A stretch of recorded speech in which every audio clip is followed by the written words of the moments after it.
Thank you, Beverly. That's very, very kind of you.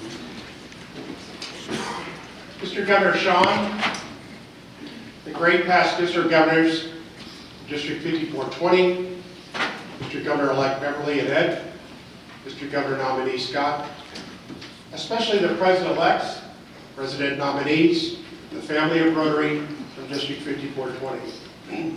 What an honor it is to be with you today. I'll start off with telling you that one of my favorite movies of all time is City Slickers, starring Billy Crystal.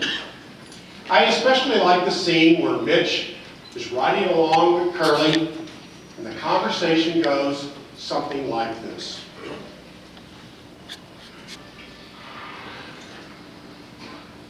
Do you know what the secret of life is? No, what? This. Your finger? One thing. Just one thing. That's great, but what's the one thing? That's what you've got to figure out.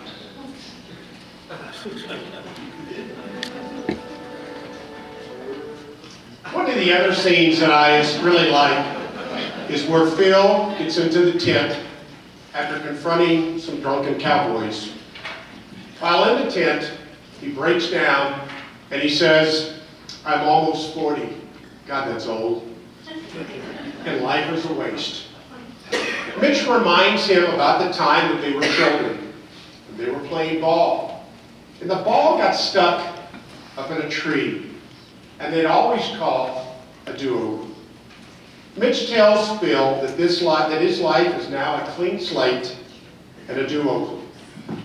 If I could do one thing over, as Curly says in Rotary, only one thing, I wish I could have a do-over and be the president of my Rotary Club once again. This is not hard to say, but it's not the Rotary International directors. It's not the 536 district governors throughout the world. And it's certainly not the 17 directors. And it's not even the president of Rotary International that does the work of Rotary. It is the individual clubs with its club members, all led by you. It is in your club where the true work of Rotary gets done. It is your performance next year that will change and save lives. No pressure, but a lot rests on your shoulders to make a difference in Rotary next year. If I had a do-over, the first effect that I would have is to have great friendship and fellowship in my club. Back in January of 2013, Rotary International hired a grand consulting firm named Siegel & Gale. After unprecedented research, our consulting firm gained a great deal of tremendous insight from survey responses from over 20,000 Rotarians, prospects, Rotaractors, and staff in over 167 countries. More than 160 interviews were conducted, plus 20 club visits and participation in 5 Rotary International Institutes and conventions. After all of this work, they discovered something very interesting. They discovered that 30% of all individuals surveyed said they joined Rotary simply for fellowship and friendship. 38% of all existing Rotarians surveyed said that they stay in Rotary because simply of friendship and fellowship. Quite frankly, I wish I would have known that when I served as a Rotary president. I, like you, share Rotary and really wanted to improve this. So I'd like to share with you a Rotary club that I know that wanted to make a change in this. So they began to have, very simply, quarterly socials with their members and especially guests. They had potluck dinners. I have to be very careful using that word pot when I'm making this particular presentation in Colorado. Some of you actually got that joke, which is very sad. The dinner parties they had different themes and creative themes. One of the themes was the 60s. My wife Pam and I went as Sonny and Cher. I was supposed to be Cher, but the dress didn't fit. It was not really a good night. Singing "I Got You Babe" to my wife didn't help either. We also had cowboy themes, a hippie theme, you name it. Outdoor activities like night golf, now that was dangerous. Indoor activity like rock and roll bowling. Simply beer drinking, they called it Rotary on Tap. After the club visioning process of this Rotary Club, they're now known as a drinking club with a community service problem. Most of these activities were planned and gathered and organized by their younger members. You'd be amazed at the difference in their fellowship and their friendship that's happened in this club. They now greet each other at each and every meeting. They socialize outside of Rotary events. And they've discovered something very unusual. They actually like each other. And they enjoy spending time together and have sincerely made truly new friends. The second effort I'd like to share with you today is they have great speakers. Having interesting and relevant speakers adds value to our Rotary experience, not just having a meal together. Just having a meal together will not keep individuals in Rotary, especially with all the Rotary chicken that we eat. The speaker and the subject matter should stimulate discussion and make an everlasting impact. I remember a speaker that I heard many, many years ago at a very small Rotary club. It was over 26 years ago, and I still remember it. We were not told of the topic of the presentation. We were just told the name of the speaker. The speaker was a physician, and he had brought with him two couples. One of the couples had a 12-year-old daughter with them. The doctor made it known that the couples had never met, and then he proceeded the story, which began like this. Ladies and gentlemen, I would like for all of you to meet couple number one, who about a year ago lost their 10-year-old daughter in a tragic car accident. The doctor then introduced couple number two and their 12-year-old daughter, a very pretty girl, who a year ago was the recipient of a heart transplant. The doctor then informed couple number one that the heart of their little girl, who they lost, was beating in the chest of couple number two's 12-year-old daughter. Couple number one always wanted their daughter to be remembered and to make a difference. They believed in organ donation, and she gave the gift of life to this beautiful girl that was sitting right in front of all of us. I wish I had the words today to describe that moment in time. There was not a dry eye in that Rotary Club. A speaker that, quite frankly, I still haven't forgotten today. As I heard that presentation over 26 years ago, I still remember it. It makes an impact on me. In one simple presentation, there was complete sadness and complete joy. But then the doctor spoke of the benefits of organ donations. That meeting that day in that Rotary Club ran 30 minutes over, and not one individual left that Rotary Club that day. That speaker that day made a profound impact and created a very much stimulating discussion and an impact on the lives of many for many years in the future. Finding great speakers simply takes time. Rotary clubs with successful speakers, they spread out the task to several Rotarians during the year, and they especially use their younger members to find those speakers. An example would be to have 4 Rotarians on the speaker committee, each with a task of finding great club speakers every 3 months. The third effort that I would look at is have meaningful community projects. Once again, I refer to the extensive study that was performed by our brand specialists, Siegel and Gale. They made a very interesting observation, and they found out that the #1 reason why individuals join Rotary was to positively impact their local community. In fact, 35% of all individuals surveyed joined Rotary so they could positively impact their local community. 36% of all Rotarians stay in Rotary so they can positively impact that community. I am reminded of an outstanding program that takes place in District 5450. It's called the Golden Pact Rotary Program, which was started 8 years ago in a little town called Golden, Colorado. It's a program that provides desperately needed food for children that are hungry. Many of these children are attending Title I schools. The program started under the leadership of the past Rotary Club president named Peggy Halderman.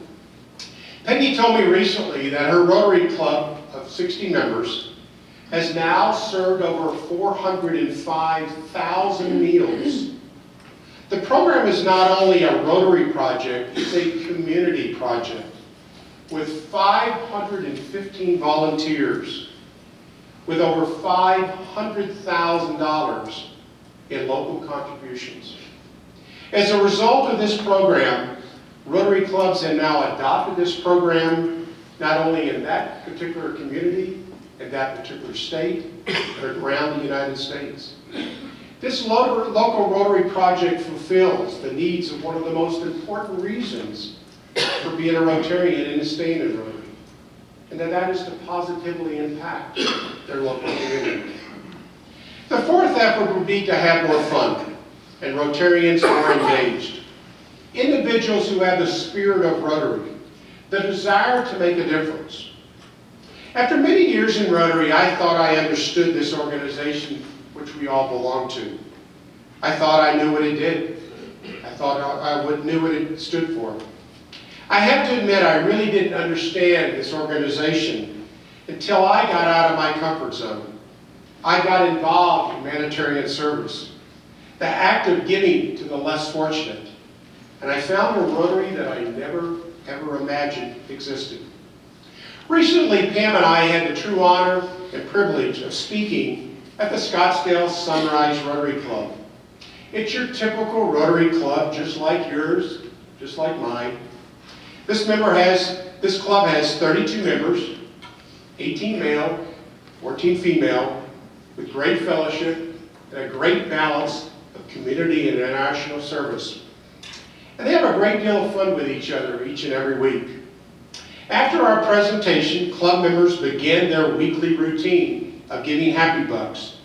They deposit their dollars into a white porcelain bedpan. Go figure, I don't know. But they have a great deal of fun with it. Placing dollars in a bedpan is now how I would encourage Rotarians or guests to give money to Rotary or to our Rotary Foundation. But it works. No telling what has been in that bedpan.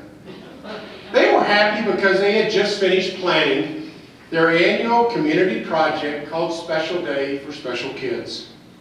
It's a very simple project where they take over a local train park in Scottsdale, Arizona.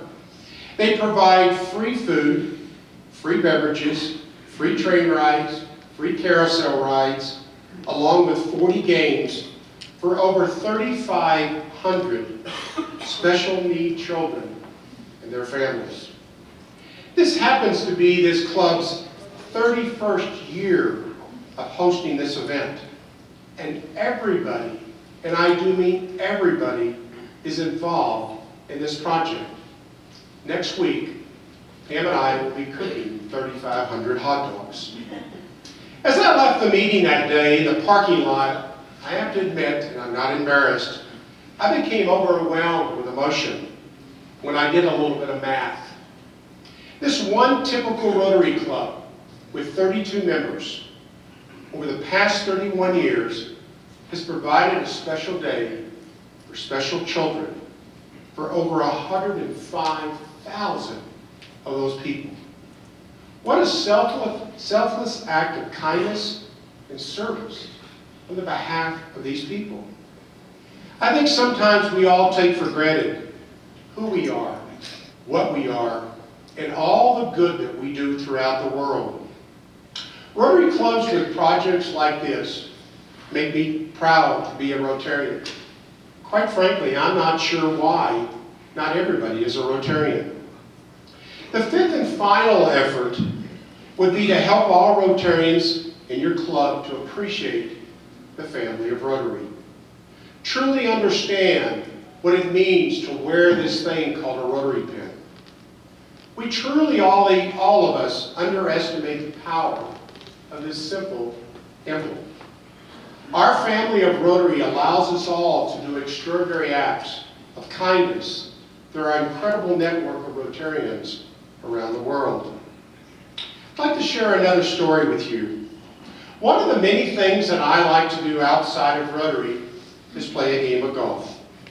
After church on Sunday with Pam, I try to play a golf game with some friends of mine that I'd like for you to meet.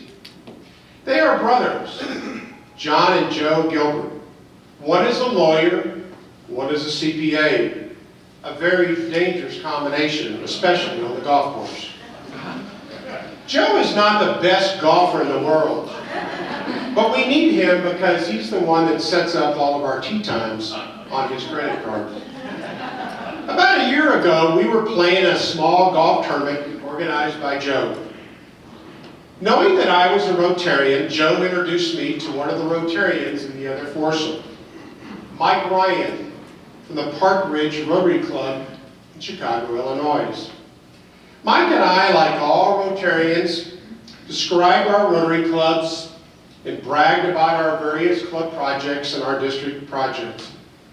Mike said that one of his club projects that they were doing was building homes with Habitat for Humanity in Haiti. During the conversation, Mike introduced me to one of his friends, a retired non-Rotarian doctor named Dr. Dennis Gates, who travels with their Rotary Club each and every year to help in every way he can. Dr. Gates began to talk about a little young boy named Benjamin. Even though I have never met Benjamin, I would like for all of you here to meet him with Dr. Gates and his mother. Dr. Gates then said that Benjamin was a 7-year-old. He had blue lips, blue fingernails, and he was gasping for breath. He told me that Benjamin was going to die very soon. Dr. Gates had been working for over 2 years to try to get assistance for Benjamin with no luck at all. I responded to Dr. Gates. Benjamin has a congenital heart defect.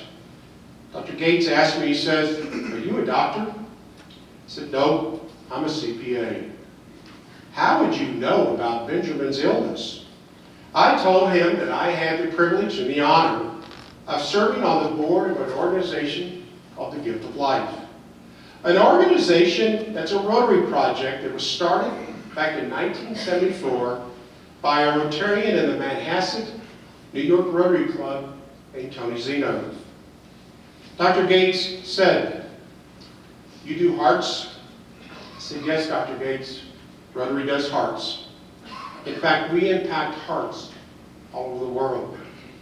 I asked Dr. Gates to do me a simple favor, to please send me Benjamin's medical records and his echocardiogram, which he did when he returned to Chicago. Again, he was impressed that I knew what an echocardiogram was. When I got this data, I sent Benjamin's medical records to 8 chapters of the Gift of Life program that I'm familiar with. A past governor I know, and I've known for many years, Robbie Donato, of the New York Gift of Life, immediately wrote me back and informed me that their program happened to be down in Haiti performing open heart surgeries. That week, I was back in Chicago.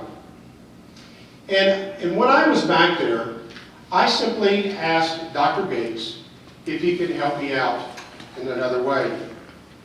I called Dr. Gates, and Robbie asked me when I was back there, is there any way that I could get Benjamin to the clinic to be evaluated as soon as possible? I called Dr. Gates back and asked him if he could find Benjamin and have him and his family visit the clinic in Port-au-Prince as soon as possible. He said, and I again quote, "Greg, you are absolutely nuts. I've been told that before."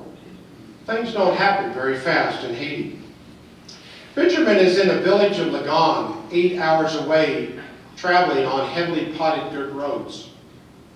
That week, I happened to be sitting in a Rotary International Investment Committee, sitting next to a past Rotary International director named Barry Rassin, who happens to live in the Bahamas. One of the areas that Barry serves was Haiti. So Barry made us a couple of phone calls for me that day to his friends in Haiti. 2 days later, this particular father of Benjamin is located by these Rotarians. And yes, they will bring Benjamin and his mom and his dad to the clinic, but they have no transportation. So more Rotarians are contacted in Haiti, and they found a car with no gas. And by the way, gas in Haiti is sold in Coke bottles. More Rotarians are contacted in Haiti. A Rotarian has some gas. So they put the gas into the car. But guess what? The car doesn't start. More Rotarians in Haiti are contacted. They have a motorcycle. So they take the gas out of the car and they put it into the motorcycle, and lo and behold, it runs. So the family is on their way to the clinic. 3 adults, 1 child with a heart defect, on 1 motorcycle in the middle of the night. Can you simply pause for a moment and to think of the fear and the hope of these parents and Benjamin hanging on to the back? Somehow, some way, after driving all night, they arrive at the clinic at 8 a.m. Benjamin is evaluated, and the following day at 7 a.m., he receives his free open heart surgery, the last spot on the surgery schedule. Last week, I happened to play golf with Dr. Gates again, who, by the way, is now a Rotarian. And Benjamin is doing great. He's now running and he's playing with all of the children, just like he should. All of this took place in less than 2 weeks, all because of the family of Rotary.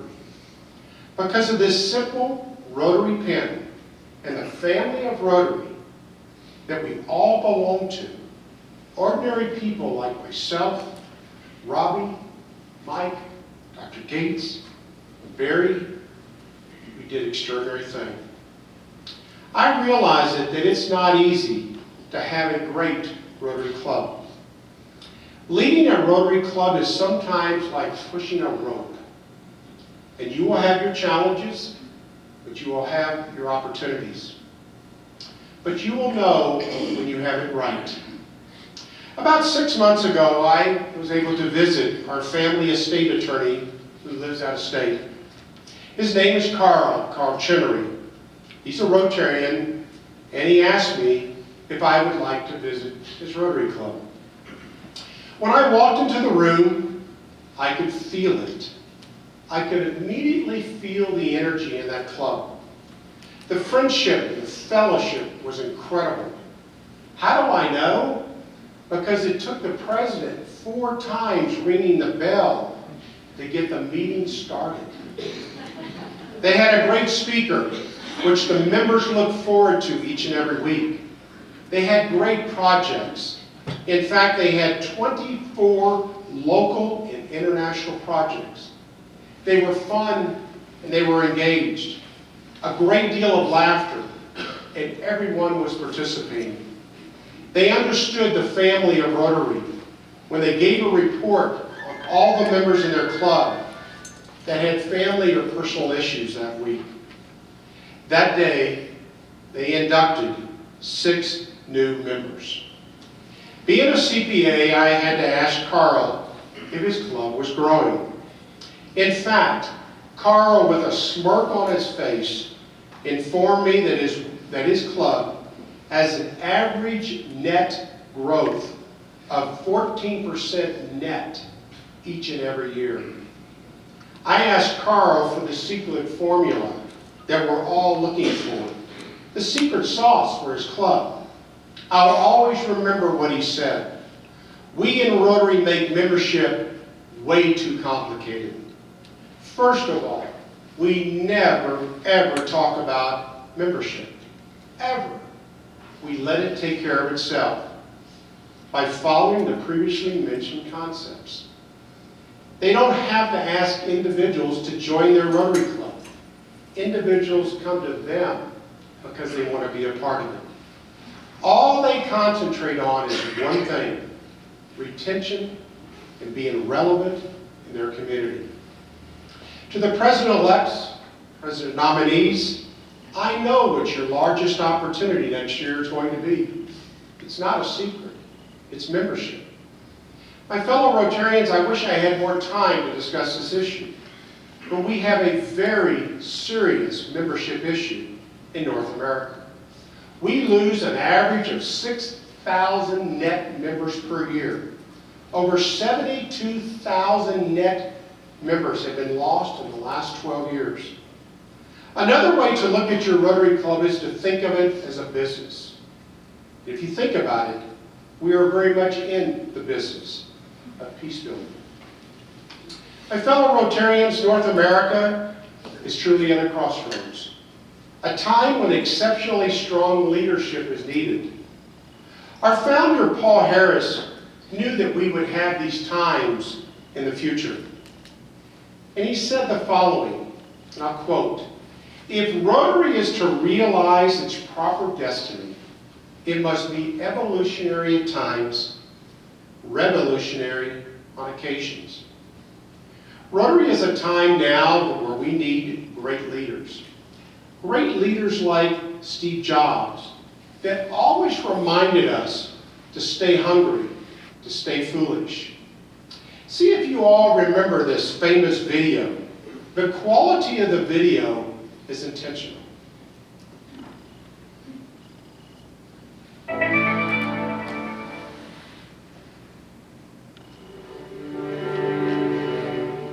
Here's to the crazy ones, the misfits, the rebels, the troublemakers, the round pegs in the square holes, the ones who see things differently. They're not fond of rules, and they have no respect for the status quo. You can quote them, disagree with them, glorify or vilify them, but the only thing you can't do is ignore them. Because they change things. They push the human race forward. And while some may see them as the crazy ones, we see genius. Because the people who are crazy enough to think they can change the world are the ones who do.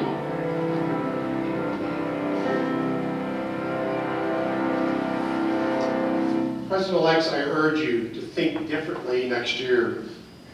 Make it an honor to serve Rotary as the Rotary Club President next year, because it's the best position in Rotary.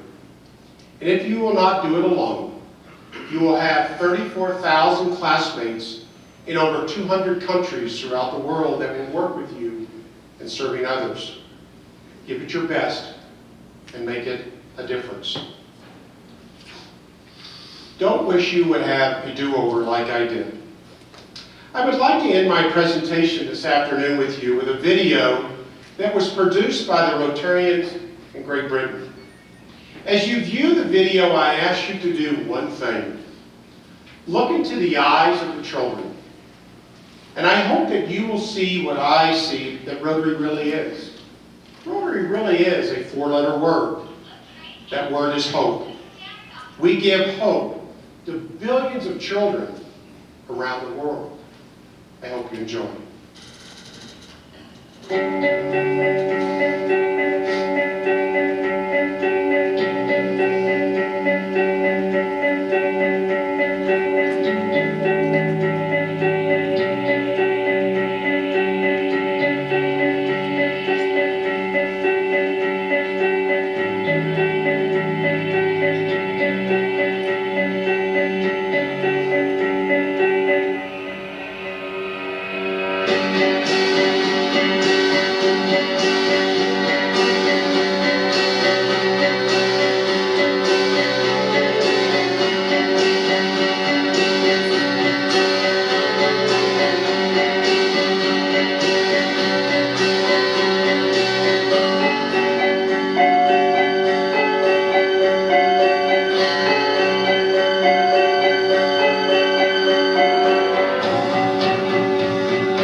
as we go our separate ways after this weekend, I hope we all remember what Thomas Andrew once said. It's not what you say that's going to make a difference. It's not what you think. It's not what you believe. It's what you do that will make a difference.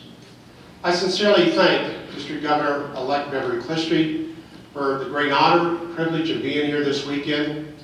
My wife Pam and I wish all of you the very, very best next year. Thank you for listening, and God bless you all for the work that you do for Roanoke.